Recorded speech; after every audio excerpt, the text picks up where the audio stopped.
I don't know whether I was just a bit giddy at the time earlier today. I've wrote in my notes, Iris Airy, all in job. But Pick Doy cannot win. One day this will win like a handicap similar to this because it stays really well. So.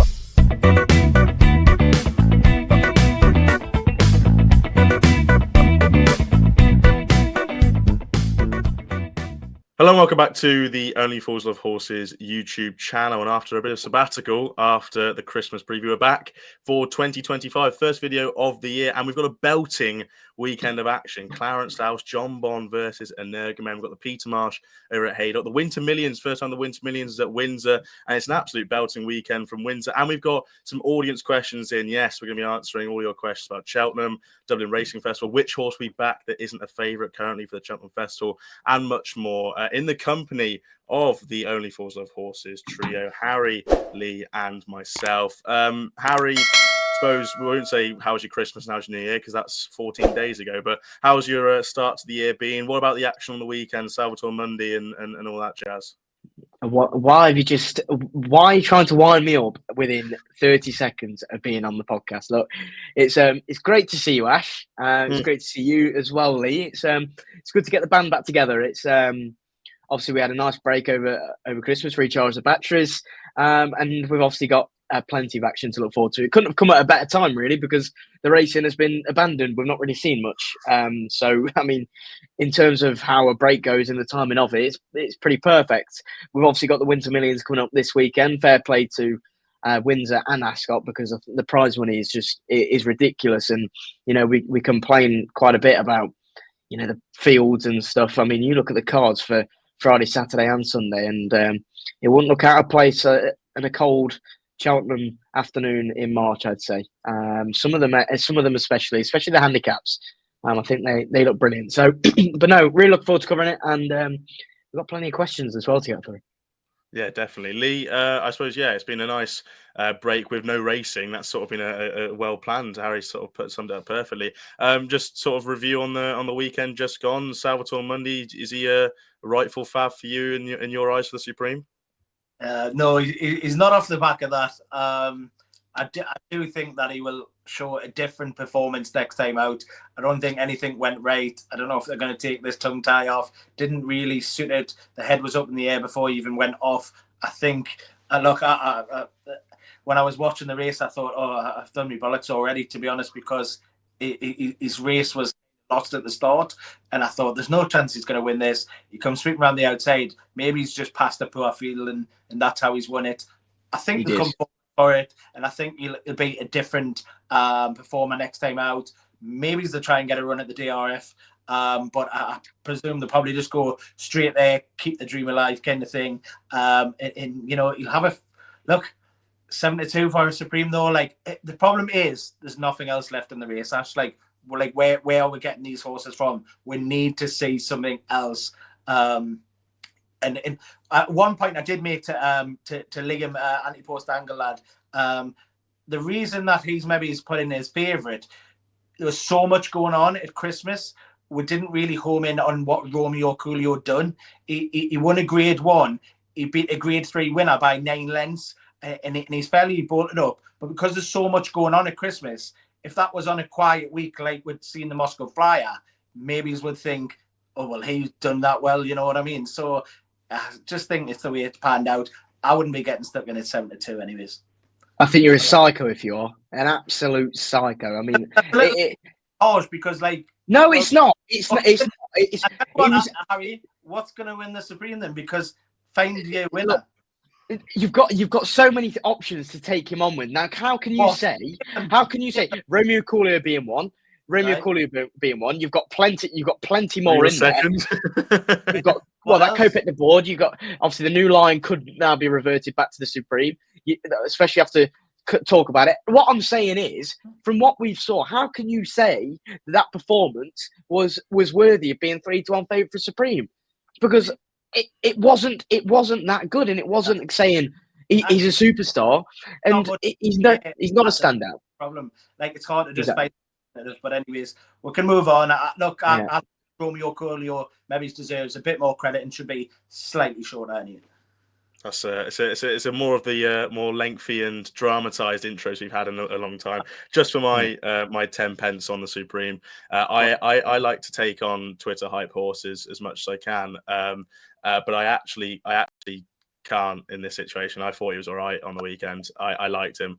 I thought All right, you've said it there, perfect. All right. And if you let me get onto the second point, the context is.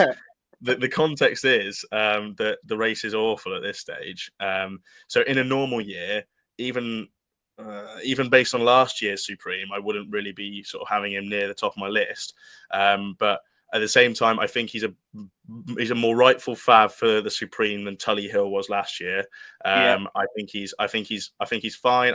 I know like I'm going to keep this very short as possible, but I know he's a Willie Mullins horse and having his first run of the season, but it's in January. So if that was in November, I'd understand him massively coming on race fitness wise. But at the same time, he is still having his first run of the season, having had a bit of an interrupted sort of transition coming over from France. Those horses that come over from France do take time to acclimatise, and that run in the Triumph can sort of almost be put a line through. I thought it was good. I thought his jumping is obviously bad, but look, it's an if. I know it's an if, but if he sorts that out, he's a right player. And some of them, he wings some of them. Like I watched it back. Some of them are actually really good jumps. You just need to clean it up. And he did have a niggle before Christmas. He wasn't due until after Christmas. It was said that. I think we'll come on, but we'll leave that for another day. Anyway, so from left to right, it's no, yes, no. Absolutely not. So the running order for this video, we're going to try to keep it as short as possible and snappy as possible. We're going to preview 3 races from the weekend: 1 from Ascot, 1 from Haydock, and 1 from Windsor. We're going to do anything else because it is a big weekend in the amount of action we've got. And then we've also got some viewers' questions we're going to pop in at the end. Before we start, we'll probably announce that we are going to be doing our Cheltenham preview, our Cheltenham anti-post series from next week. It's going to be slightly different. Last season, I think we either had 2 videos a week, or we definitely prioritised the Cheltenham one. We sort of previewed 3 races and then put up tips in the sort of second half. We're going to change up a little bit. We're going to merge the 2 together and have our weekend preview and our Cheltenham anti-post tips in one video.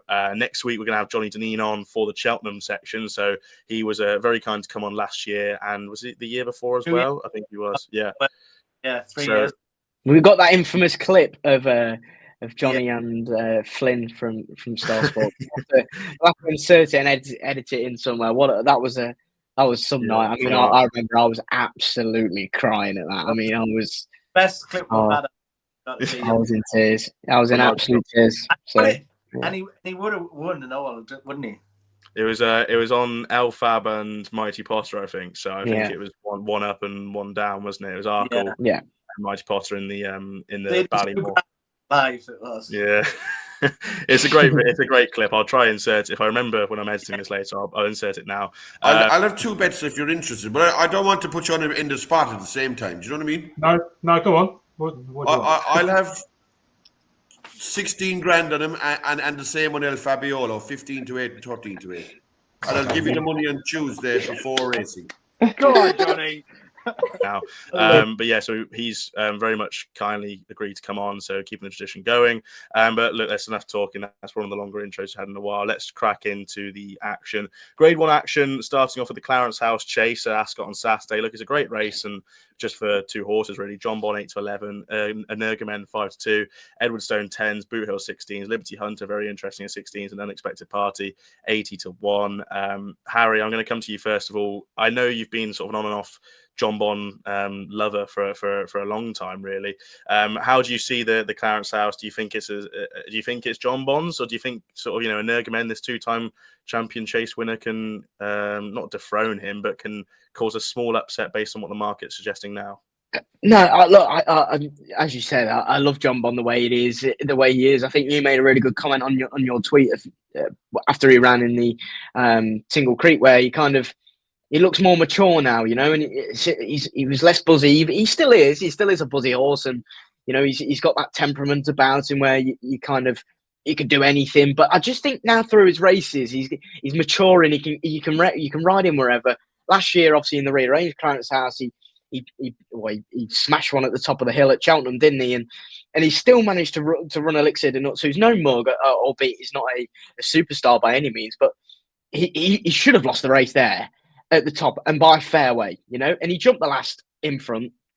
And he still showed that grit and determination to go all the way. Would he have won the champion chase last year? Well, we don't really know. Hindsight's a wonderful thing, isn't it? Because obviously Nicky's were all out with a bug, and obviously we had Al Fabiola, who was disappointing. Obviously, it led to Captain Guinness. But this year, I just think that the way Jonbon's going about his races, he's putting them to bed early. And I think that's a really good sign. Sometimes you'll be thinking, oh, is he chasing something? But now the other horses are chasing Jonbon.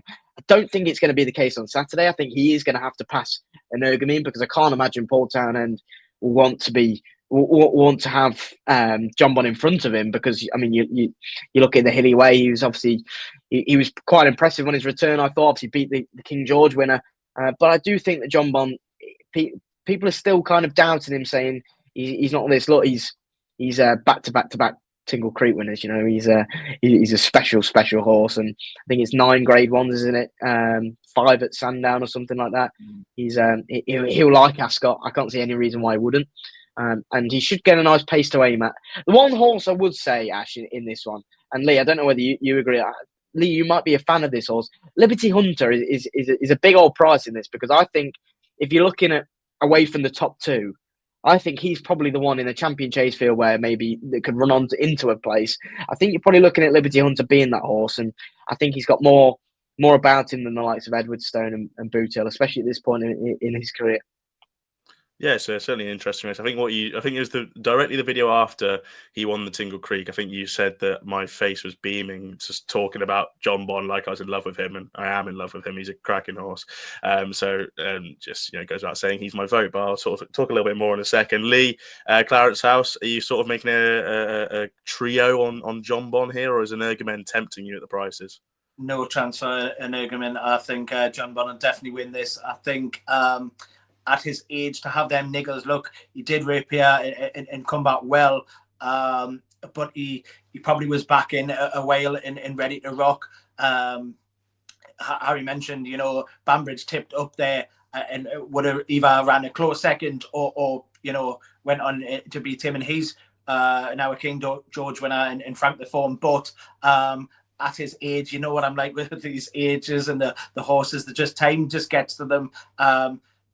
In regard to a champion chase, the last 11-year-old was Moscow Flyer to win 20 odd year ago, and the one before that to win 3 champion chases was like the 70s or something. It's a lot to defy. I'm not really a stat man. I try to use my eyes and go with the form. And look, he's a cracking horse. I just think the younger legs of Jonbon, who's you mentioned his temperament this season.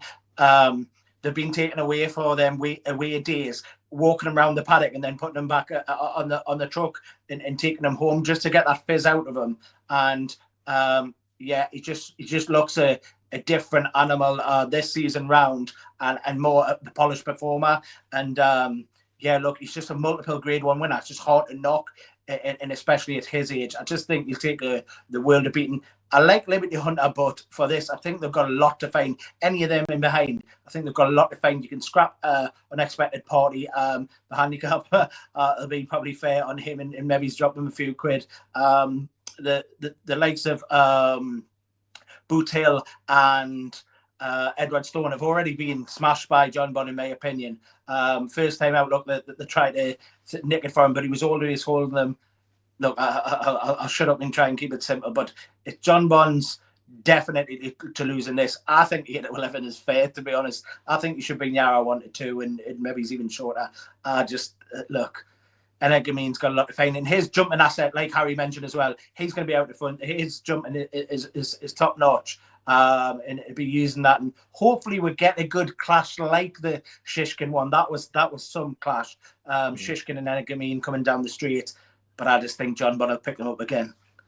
Yeah, to be honest with you, I'd be surprised if it's similar to Energumene Shishkin, in the fact that Shishkin, we didn't really know at the time, but we kind of did know he's a bit more of a stayer, whereas Jonbon is I do think speed. I know a lot of people are sort of talking, oh, is he going to be a Ryanair? I know someone, I can't remember who it was now, someone spoke to me at the start of the season, is Jonbon a potential for the King George? And I sort of just smirked it. I was like, are you on drugs? But like, he's got stamina, but I think it'd be different. I think whereas Shishkin was like 3 or 4 lengths off the pace and then sort of picked him up late, I'd be surprised if Jonbon isn't upside at the second last. I'd be very surprised.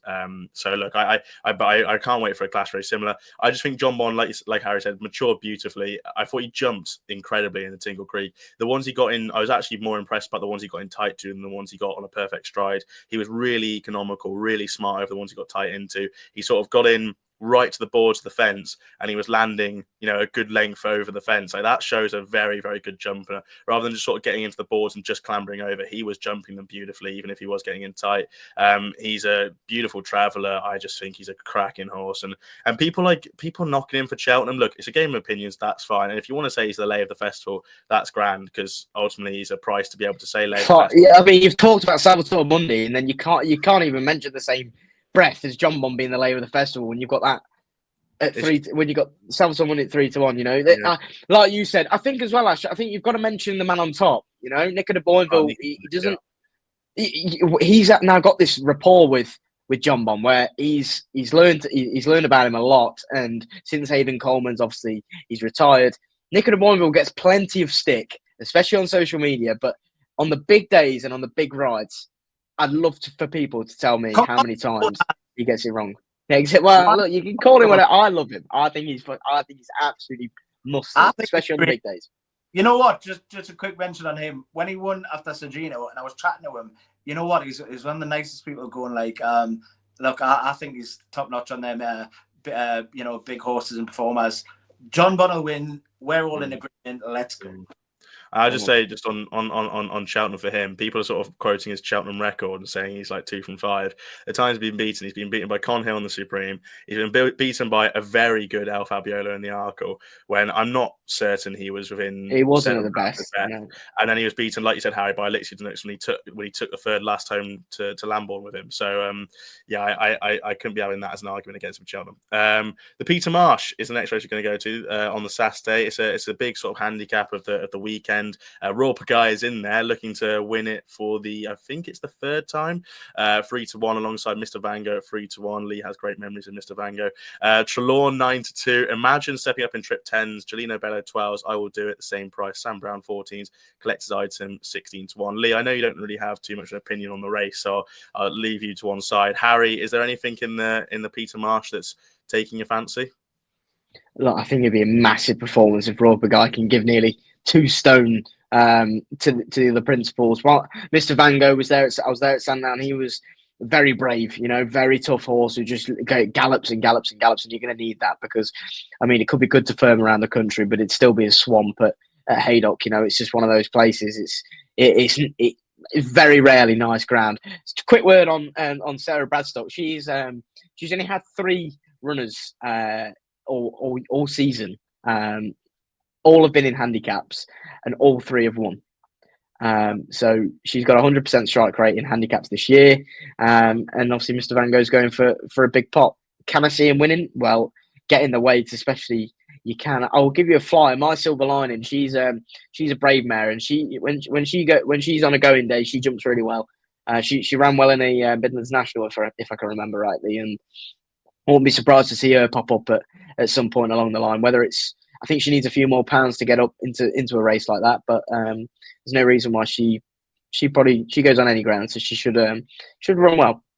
I think, just quickly, because I keep looking at this collector's item. I haven't run through the handicap, but one day this will win a handicap similar to this because it stays really well. So I thought he was going to win last time when obviously it finished second to Mr. Vango at Sandown. Just will bag one of these, and it's like similar conditions.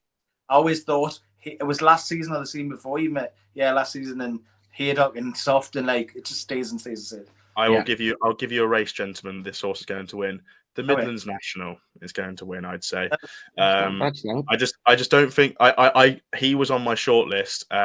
He's currently down to carry 9.8, so he'd be was it £8 out of the handicap with Roper Guy running.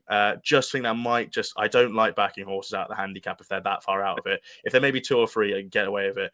Collect Item £8 out of the handicap, maybe not. But I thought he ran a good race at Sandown the last day. God, he's slow. He's slow as anything. He's proper. I remember watching him in his novice hurdle days because I was a fan of his in novice hurdles. Yeah, Jesus Christ, he's slower. It's the slowest boat in the world, but he does stay. He ran one day against Hugo's new horse, that Paul Nicholls horse. Was it Kempton that he ran in it? And I think it was against a owners group horse or something, and it was at Kempton. Oh yeah, it was an absolute swamp. It was Haydock. Well, he was second at Haydock behind making Your Mind Up, who's a owners group horse. And I think Lorcan Williams might have got banned on the ride for Making Your Mind Up just for whip strikes. But Collect Item, you thought he was going to get there, and he didn't. So yeah, like I like the horse. I think he will win a big race. I can see him running a big race, but my winner for this weekend is Trelawn. Just think he's got a lot going for him. He's a horse that's going to appreciate the soft ground, or it's heavy ground currently at Haydock. It's not going to get any quicker than, what should we say, soft to be lenient. Like he loves soft conditions. He ran a fine race at Ascot last time out, but the ground's probably a bit too quick for him. Kim Bailey's been banging on about the fact he needs soft ground. I thought he was really good when winning that graduation chase at Haydock at the start of the season, and I still think he's an unexposed horse. I'm going to be annoyed if he wins this because he's going to blow his mark for the National. But at the same time, the National might just be a bit too quick ground for him. Although they do tend to water it to be safe, it might just be spring ground. It might not be for him. I thought he was a bit of a National play, but 152, if they win on the weekend, he's going to be a bit too high now. But I think he's got everything going for him. 11 stone would be his weight, considering Rob Guy's keeping the weights up. Geez, yeah, I fancy Trelawn on the weekend. I think there's a lot of upsides to him. But me and Lee, I think there's the big one for Collect Item going forward, and I completely agree. Fleur De Lys time then. It's a big race, I'd say, of Windsor, but there's a lot of big races at Windsor across Friday and Sunday. It's the feature race of the weekend. Well, yeah. So, it's 85 grand, yeah. 85 grand to the winner. It's a huge race. Protectorat 5-2, beaten by Jello in the Peterborough Chase last time out. It's 4-1. Pick Dorhe was going to go for the Silvaniaco Conti, but missed it because Kempton being off. 4-1. Ahoy Senor's the one who's actually getting all the weight in this through a lack of penalties. 6-1. Journey with Me could be coming over 8-1. Stage Star 12, 14 bar. Lee, Fleur De Lys Chase. Is there anything that's taken your interest? None as such. I just think Protect that maybe reverse that form with Jello, because I think Venetia Solis got the run of the race last time out in the Peterborough Chase. Look, the Skeletons are really homing in on this prize money to be the champion trainer, and if they can get this in the bag, especially it's going to be on ITV. So another one in that David Power Cup, is it called? For Harry Skelton as well.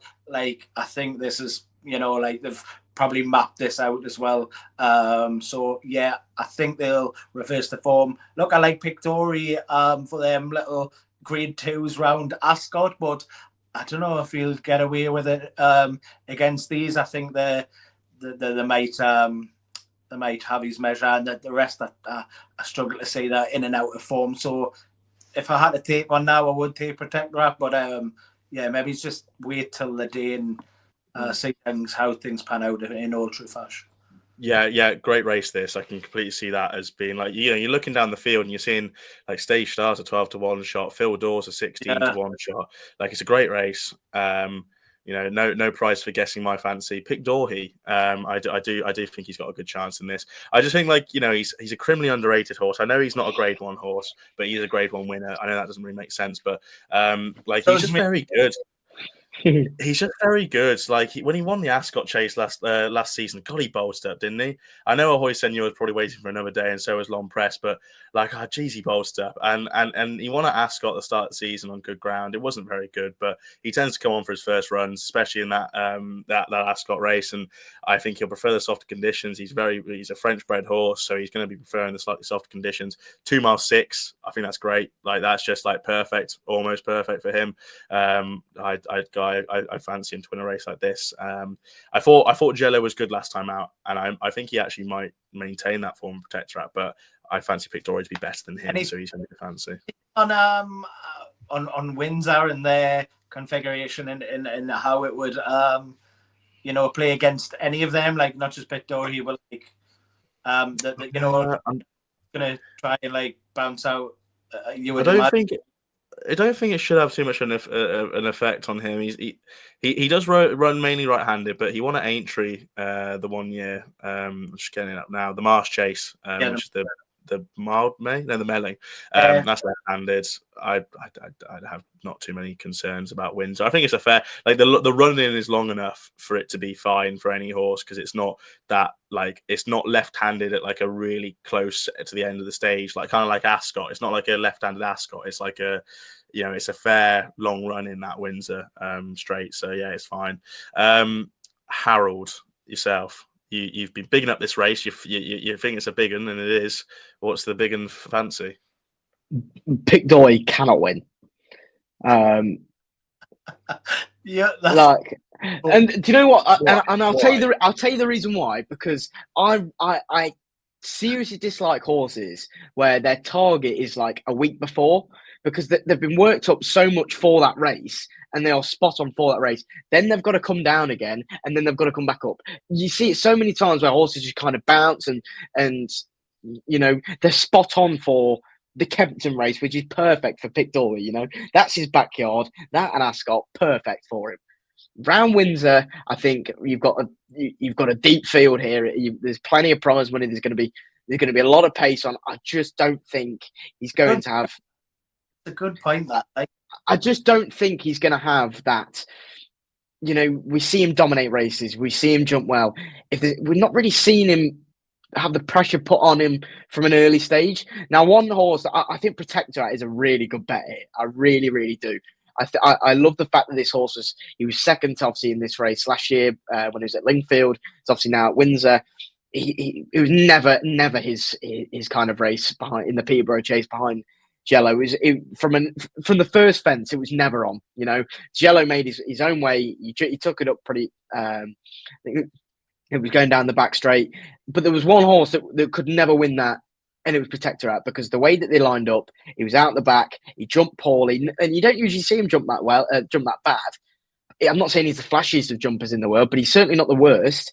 I just think that going this way, going around left-handed, it'll be a new course. Like you said, Lee, you mentioned they're going for the Dan Scowen wants to win everything, rightly so as well. If he wins this, it's another big way on his charge to the trainer's title. And I just think that this horse, obviously the Ryanair winner last year, he might not win the Ryanair, but I mean, you're getting a third of the prize money for this. I think it's 90 grand to the winner. It's a big pot to pick up on the way, and I can't see. I think everything's going right in his favour. He bumped into Long Press last year. Jello obviously is represented by the same stable. Jello is no Long Press. I don't care what anyone says. He was rated 149 when he won the Peterborough Chase. He's been raised £11. I think that's excessive, because you look down in the field. What did he really beat? An off Protectorate. Ginny's Destiny, who's shown absolute jack shit all year. Nickelback, who was tailed off. And you've got Manila Drama, who, well, you can only run at Aintree because that's the only place that he runs well at. So why is Protect? Just this is a genuine question from me. Yeah. Why is Protectorate going to reduce a 6-length deficit that Jello fairly beat him comfortably the last day? One, because he's going right-handed. 10-year-old against an improving 7-year-old. Both. Yeah, but you say 10-year-old. I mean, they all say the 10-year-old. They've only 14 days. They've just turned 10, and I don't know when Protectorate was born. That's still at least a 3-year difference. Look, but I mean, you go off this season's form. That's what I'd go off at. What we've seen this year, Protectorate is still. He's got the fire in his belly. He's going the right way round. He won't be held up at the back. I can't imagine that. He will absolutely 1,000,000% reverse the form with Jello. 1,000,000%. And I will die on that hill. You can clip that, whatever. I don't care. I'll make a tit of myself. I don't care. But Protectorate, the reasons why I think he'll have a massive chance. I think he's a really good bet at 5-2. One horse that I don't like for the reasons that I've stated is Pittori and Jello. Well, he'll see the arse end of Protectorate. Interesting. This is game of opinions. Yeah. And I think. I can breathe. Wow. Anyway, I think me and Harry are very much singing off different hymn sheets on all stations there. We're back to the old times, Ashley. Anything else? We'll swiftly move on, segue on. Anything else? Good weekends, Windsor, Ascot, Windsor. Lee, anything to mention elsewhere? Yes, I've got 3, Ash. They're all currently entered, not declared yet. A couple have got like multiple entries, so I just maybe wait until the day. I know it'll reduce the price from the anti-post side of it.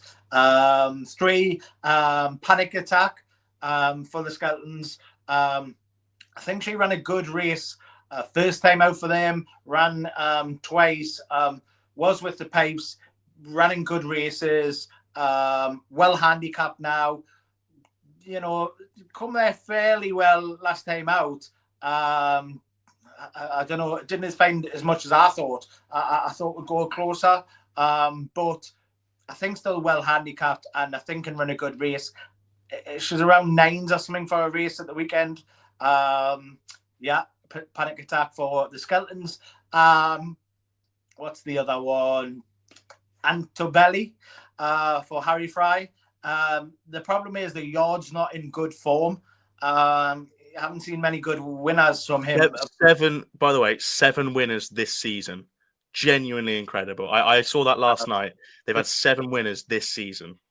Yeah, I think you know, a missed start last time out for Antobelli because ran at Doncaster.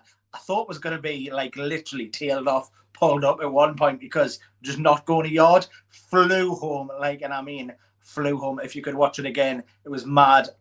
Just denied at the lane. Stand side at Doncaster, kind of like merge into a little shoot towards the lane. The winner was on the other side, and yeah, just unlucky. Will bag one of these big pots. Hopefully the yard form isn't the factor, but Antobelli and Country Park for John Joe. Last time out, 2 runs ago I mentioned because you know, travelled really well to the last against the Skeleton runner. Was 3rd favourite around 9s and 10s in a 4-runner race. Clattered through the last and then just denied with a better jump. I think it could have nicked it in a Cheltenham race. Last time out, travelled really well at Ascot. Got fell. John Joe ended up getting like booted after. Like it was one of them clips where you seen him getting kicked afterwards. He actually took his rights on still. Afterwards, I thought there's no chance. But like it was like a really bad fall in a kick. But travelled really well, and it was a Nichols' favourite. I think it would have beat it. I actually backed the John Joe one that fell, and I thought, you know, I'm in the money here. I think it was like, I want to say 10s. It's off the top of my head. Sorry, I do this all off the top of my head, so I just ramble away. But I want to say it was like 10s. It went like big and running at one point because it was out the back, and then it went really short, like even money job. I'd have to check that out, but like it just travelled so well. I thought was going to win. It fell 2 out, and it's just one I've been really keeping an eye on since Carlisle. It ran a good race. Again, I want to say it's Junker De Lion that won the race. There was like a load in there that have come out and won since. So just keep an eye on it. Entered at the weekend. It will be off top weight. I'll have to see what's in the race, but Country Park for John Joe, Panic Attack for the Skeletons, and Altobelli for Harry Fry's yard. Them are my 3, Ash. Nice work. Harry, what about yourself? I'm going to go on the Friday. I think Khalif Taberle will take all. Not Khalif Taberle, Colwell Potter. Will take all the beating in that Lightning Novices Chase. But the race before that is interesting. Sorry, do you think so? Leo just said I was saying because it's went from like 4 to 7 to 3s or something. Like, do you think because they're same connection, we're not going to have that? I'd say I wouldn't be surprised if they both rocked up. I would. Tell me why. Because, like I mentioned about the trainers title. Well, there's plenty of money going for this. I mean, there's I think it's 50 odd grand, 42,000 to the winner. You know, But how much is that compared to, like, sorry, well, I'm rolling this off the tongue, but how much is that compared to the Warwick race that Leo de Sud could go for and needs it'd to be have nowhere near it. Yeah, Nowhere so near. then that would be a swinging factor. Ash, is there anything But then, you've heard? but then it's owners. It's owners, isn't it? You know, they're owned by the same connections. They won't want them to run against each other because they're both very good horses. They both might rock up in the same race at Cheltenham. You don't know. But I mean, if I was Dan Skelton, I'd be trying to edge him load of sud this way. But at this point, the way that the market goes, if he doesn't, I think Caldwell Potter will take all the beating. You look at the race, Gidley Park, you can't trust, especially after a bad performance. I thought at Kempton, he didn't jump well at all. Personal ambition, I think he wants to stay. I don't think he wants to drop down in trip. That's what I would say. I think if anything, he needs to stay at that kind of intermediate chase. He's off a mark now where he'd be dangerous in that new handicap chase at the festival. You know, the 2.5, he's off 137. That's a dangerous mark. You wear it well. Again, I don't think she wants to be coming back down in trip and beat box. You look at the rest, are they good enough? So by process of elimination, I think Caldwell Potter looks pretty good value at even money. But the race before, I will mention Jinko Blue is a horse that I think could take seriously high ranks. Now I know Ash likes Django Bay, but Jinko Blue in the same connections. He's a smart horse. He was at Utoxter on Chasing Debut in one of those novice handicap chases, and he beat #Boom and Jaguar. Well, Jaguar is no mug himself. He was arriving there on the back of two good performances over fences for the first time. He put him in his place, and he beat #Boom, who then went out and fairly bolted up, I thought, at Ayr last time under Brian Hughes. So the form's there, stacks up pretty well. He's got a field where I wouldn't say it's the greatest of fields. Jericho Rowe, he reappears for the Pipes. He could be an interesting one. Looking forward to March time because he's been off for a fair while, but he's a pretty good horse. And then I'll stick to Friday. The 3 o'clock, the Weatherby's Cheltenham Festival Betting Guide Hurdle.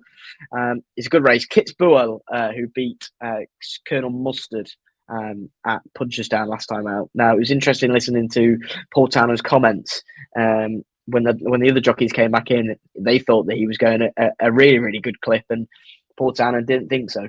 He thought he was pretty. He wasn't going slow by any means, but he wasn't going as fast as what he probably could have. And I thought he put away a good yardstick. Colonel Mustard gets a bit of shit, but he seems to always run his race, just doesn't win. So, and he put good distance between him. Be interested to see how he gets on. And Langadan, keep an eye on him. Handicap is not budging, but I mean, this race is worth the same as the county.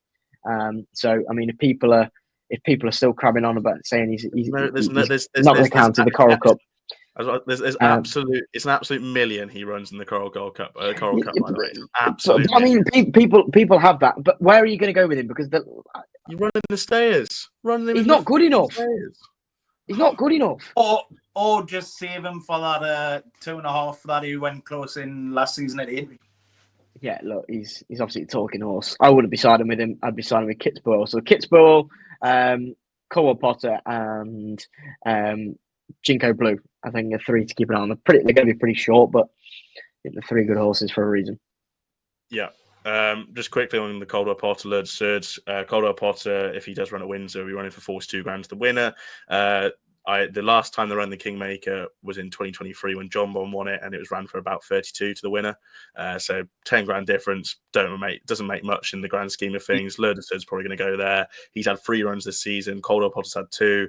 Lurdersud probably just wants that extra week just to freshen up a bit more. Perfect timing for Cheltenham.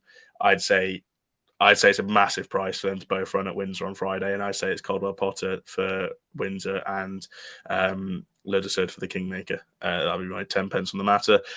Just elsewhere, I'm going to mention one just because it's a related bet for the festival, but I just want to get it in now because it's relevant. Royal Infantry's Fav for the Rossington Main.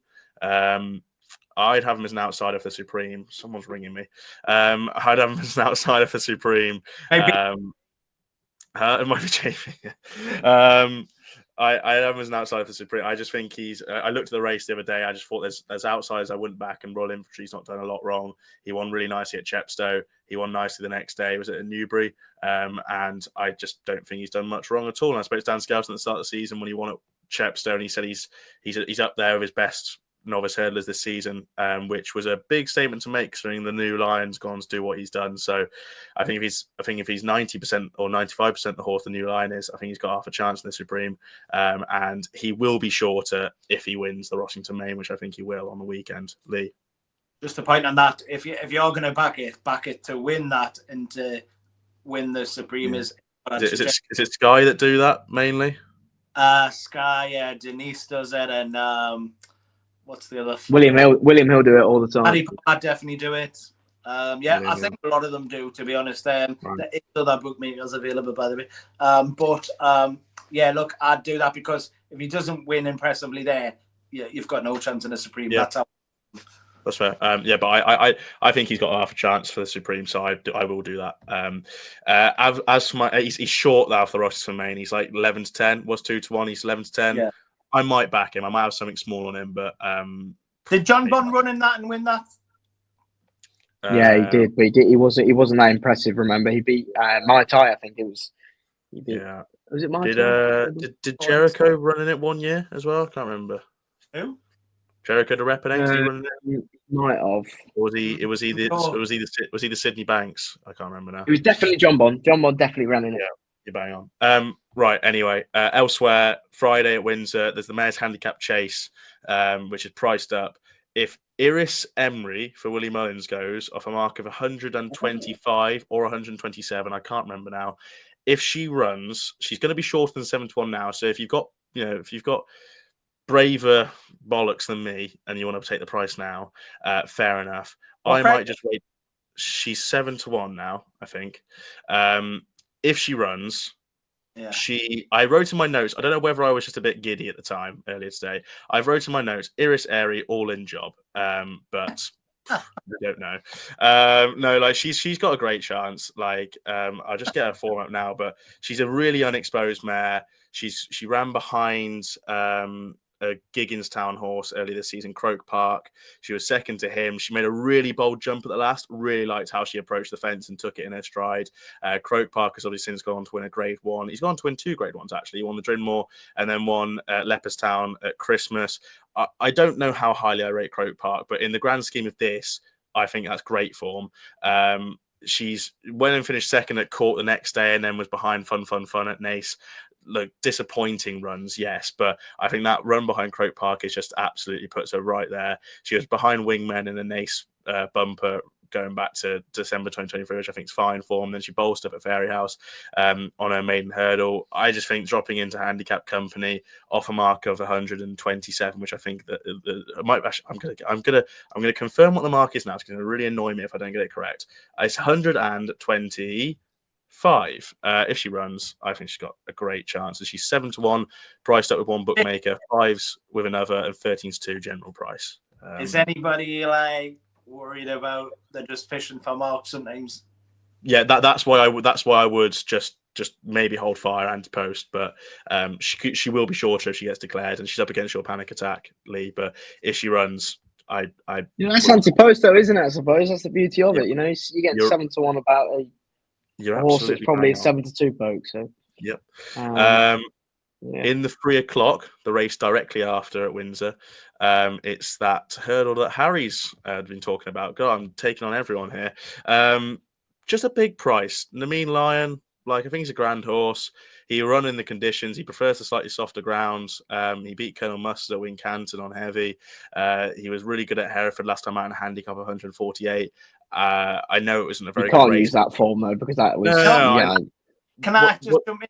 I think the second Limoncello, I think it runs tomorrow when we put the video out, and it's due to run and had it for a 2 race and they've been abandoned.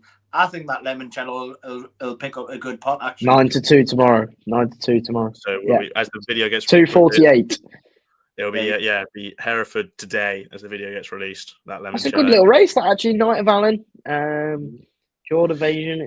Knight of Allen's got them too, but like I haven't looked at the race exactly, but I've been clocking this limoncello. Any step up in trip will help. I think it'll frank the format. Yeah, I just think he won. He could have won by 15, and he won by 5. I just think he's a nice horse, and he's got some great form in there with Any Harm in Asking and Colonel Harry, and I think he's a big price at 12-1. And then the Windsor bumper on Saturday, Sinatra is entered. He was very good when he won on debut for the yards for Paul Nicholls. I think that Nicholls thinks quite a lot of this horse, and I'd probably suspect he'll go and win at Windsor on Sunday. Anyway, gents, we spent plenty of time there on anything else and all the other jazz. So we have questions lined up from the viewers. I'm going to set a time limit for this. I'm going to set at the very maximum 10 minutes, and we're going to run through them, and we're going to put them up on screen to save me an edit job later. But the first question is from Joe at JM Horse Racing. If you could pick any stare from the flat to go novice hurdling bar kit cross, who would it be? This is a question for just me. I'm going to cheat, Joe. I apologise. I am going to cheat, but there's a horse that's already had a couple of runs for Joseph O'Brien over hurdles, but was running on the flat this summer. Trust Your Instinct, running the JP colours, 5-year-old, one absolutely bolstered up in a maiden hurdle before going to the flat in the summer. He's by Churchill, which is the same sire as Comfort Zone, who Joseph O'Brien had run over hurdles and was running in juvenile races a couple of seasons ago. I think he could be the type to come back over hurdles, having run on the flat in the summer. Maybe, I don't know, maybe around sort of like early spring, late February, potentially. Could come back after a little bit of a break over the summer. And if he does run over hurdles, I'd keep him on side going forward. That's Trust Your Instinct as a stayer. What's true, Sean?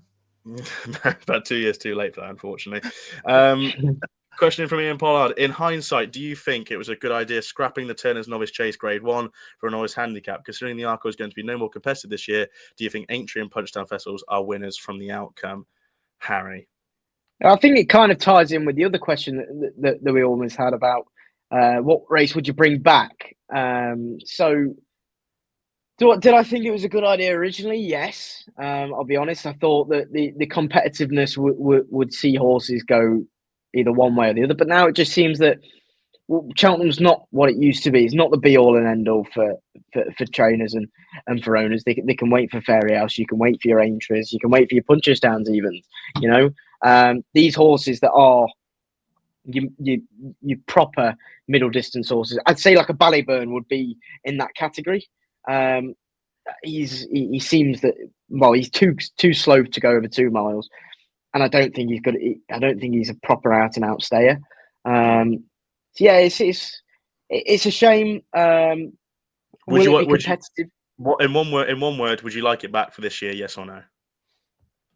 No, because I want to see how it actually goes and how it ends up. Smashing. Lee, yourself? If you were just saying this year, then yes, because I think there's plenty going on about it.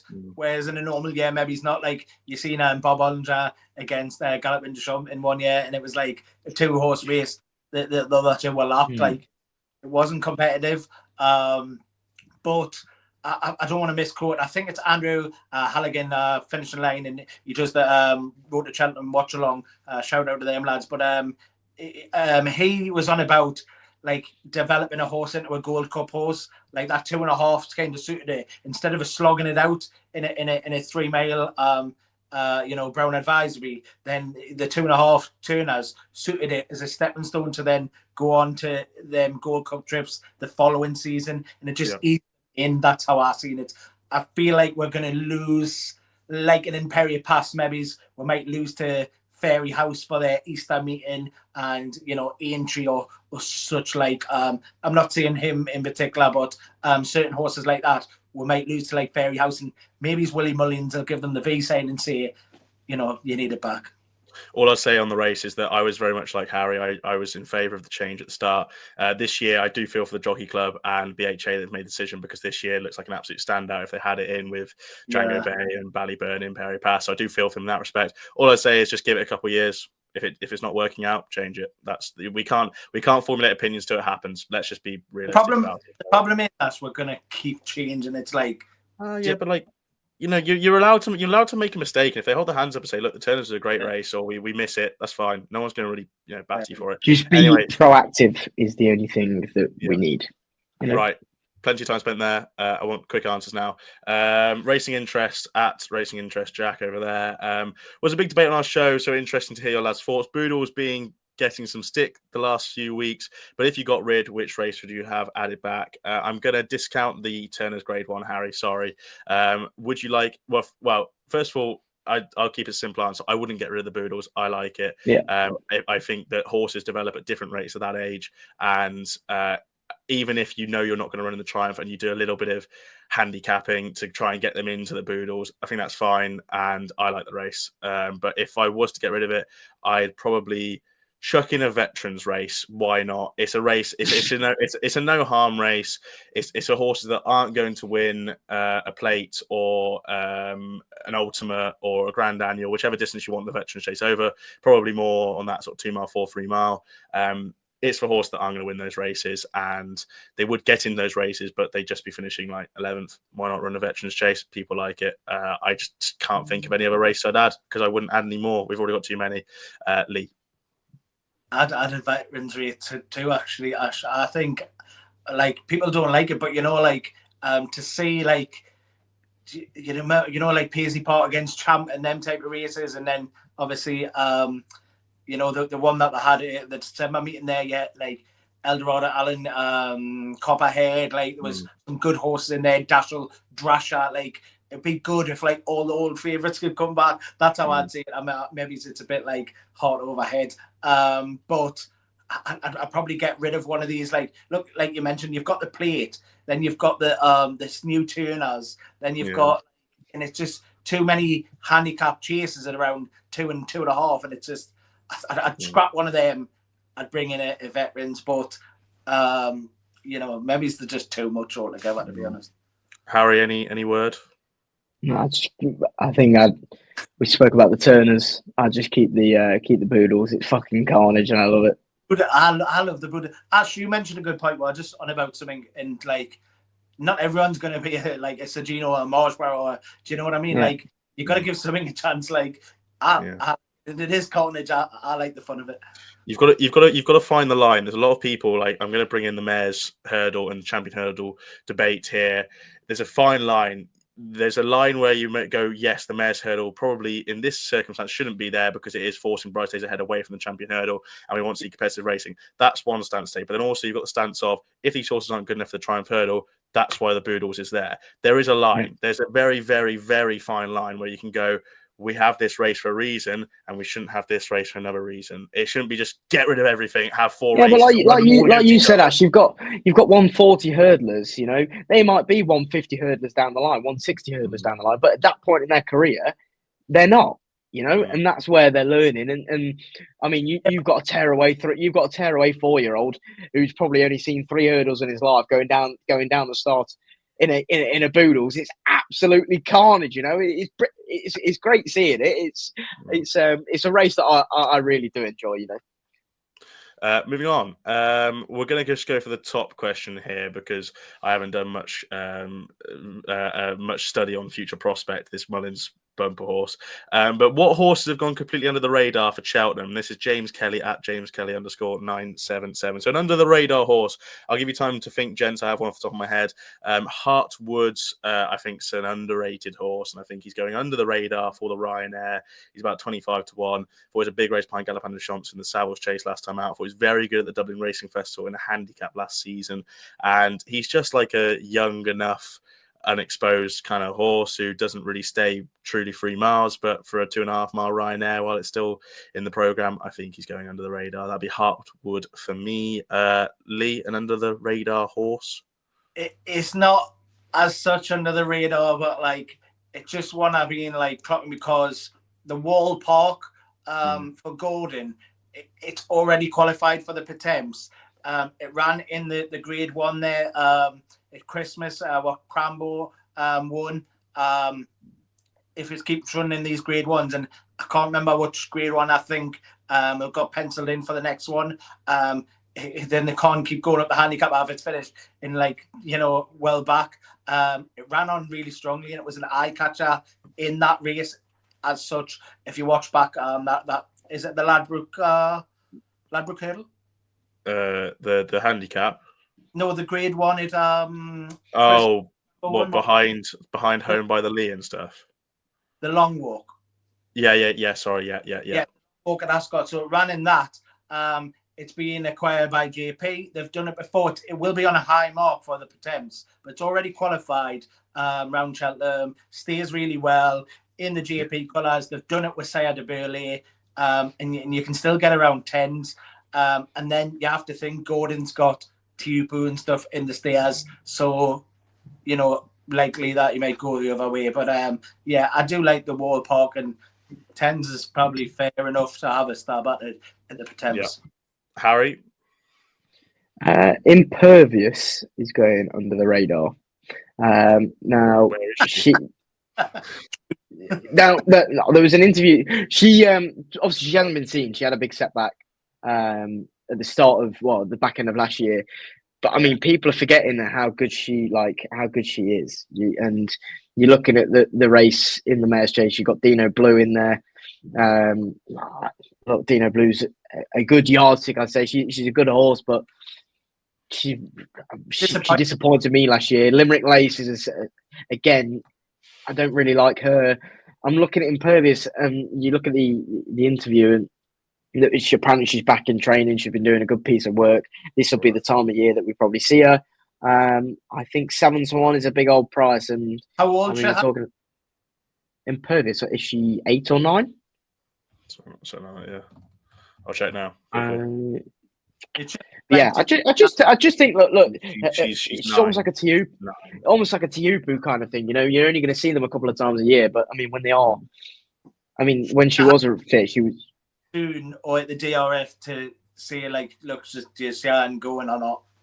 Yeah, but I mean, do you have to see her in a top class race? Can she just pop around in a silly odds on in a little Grade 3 Mayor's Chase? I'm not sure about the Irish programme whatsoever, but you just never know. I think 7-1, people aren't talking about it. Right, I'm going to go to one more question. Thank you for all the questions that came in. We kept a couple off, and we'll just go for one more. We'll go for the good, the bad, and horse racing at Good Bad Racing. If you could buy one horse for Cheltenham now that is not currently favourite, which would it be? For me, I will go Django Bay. I do love him, but at the same time, he's 6. He's incredibly unexposed. I haven't seen a better jumper than him.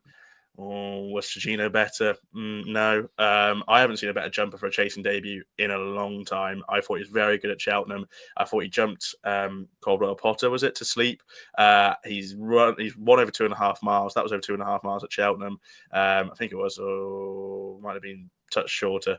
I think he's very unexposed, and I think he's still got a bit of the way to go in the 3-mile division if they do step him up. I'd love it if they turn around tomorrow and said Brown Advisory, we're going to run him in that race, because I think he's got a great horse. He's still young, he's still improving. I like Django Bay quite a lot. Harry? The Jukebox Man. I've been a fan of this horse literally since his Foss last days. I really hope he wins. He's not technically favourite because Ballyburn is, so I get a get out of jail free card on that one. So the Jukebox Man, love him. You found the skirt around. Congratulations, Lee. Yourself. I've also skirted around it by saying that Brighter Days Ahead isn't favourite for the Champion Hurdle. But she probably won't be. She probably won't be. Well, she's. I don't think she's favourite for. She's favourite for the mares. Boo. No, but I'm trying to get round it, right? But right. She's beautifully bred, and she's going chasing next season, and that's a race that Turners would have come in, perfect for her. I would have said 2.5 to kick things off, and I just like I said, she's bred for it. She's just a beautiful animal, and I think from day one, I know you like that as well, Ash, but it'd just be interesting to see how she goes on. And look, the debate can go on, whatever. But I just try to get around it there. But I would have her. Nice. That's all the questions. Thank you very much to all the questions that came in. And that's all we've got time for. A bit more of an extended video with the audience questions and just a big weekend in racing, sort of under the radar as such. But thank you very much for watching. If you did enjoy, please do like and subscribe. We'll be around again, I assume, at 10:30 a.m. on Saturday to talk all things Ascot, maybe the Windsor that's just happened, the Windsor to come, and just everything else, really. We'll be back next week with Johnny Deneen for our first episode of the Cheltenham Anti-Post preview, alongside our weekend preview for, it'll be Trials Day, won't it, Cheltenham? So the one of the final big stops in the UK calendar before the Cheltenham Festival. Just follow us all. We'll be there on screen there. Follow us all on Twitter. That's all we need to cover. Best of luck, and we'll see you very, very soon. Yes.